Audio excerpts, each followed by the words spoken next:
विनोबा जी के निवास स्थान पर जाकर जब एक कार्यकर्ता ने परम पूज्य गुरुदेव के वेद भाष्य भेंट किए, जो कि वेद भाष्यों का प्रथम प्रकाशन था, विनोबा जी ठहरे, ठेठ सत्यवादी वेदों को बिना उल्टे पुल्टे हुए बोले, अभी मैं आपकी भेंट के बारे में कुछ नहीं कह सकता, कल सुबह आना।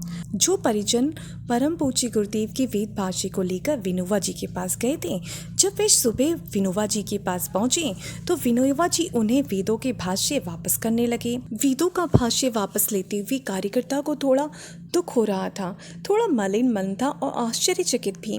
उसके आश्चर्य को ताड़ते हुए विनोबा जी बोले, मेरी शाम के कार्यक्रम में आना, वहीं यह भेंट मैं स्वीकार करूंगा। ऐसी अमूल्य भेंट व्यक्तिगत नहीं, सार्वजनिक स्तर पर स्वीकारी जानी चाहिए।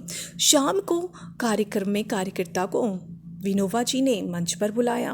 वेदों को उसके हाथ से लेते हुए मस्तक झुकाकर वेद भगवान को प्रणाम करते हुए उन्होंने घोषणा की कि कल रात मैंने इस वेद भाष्य को भली प्रकार देखा है।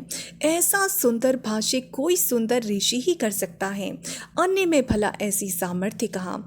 विनोबा जी भरी पूरी सभा में काफ़ी देर तक वेद भाष्य की प्रशंसा बोलते रहे और उसके बाद उन्होंने कहा कि आप सब लोगों को भी इस वेद भाष्य को अवश्य ही सुनना चाहिए।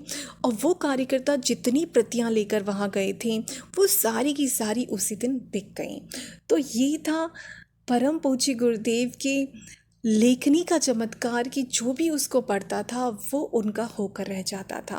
विनोबा जी ने भी जब इन भाष्यों को पढ़ा तो उनको बहुत ही आश्चर्यचकित रह गए कि इतनी अच्छी व्याख्या वेदों की कोई कैसे कर सकता है, और उन्होंने सबके सामने उसको सम्मान सहित स्वीकार किया।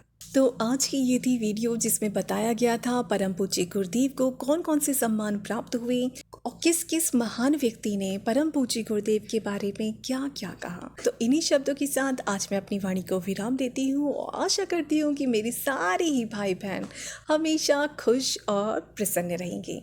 सभी को प्रणाम। जय गुरुदेव, जय श्री राम।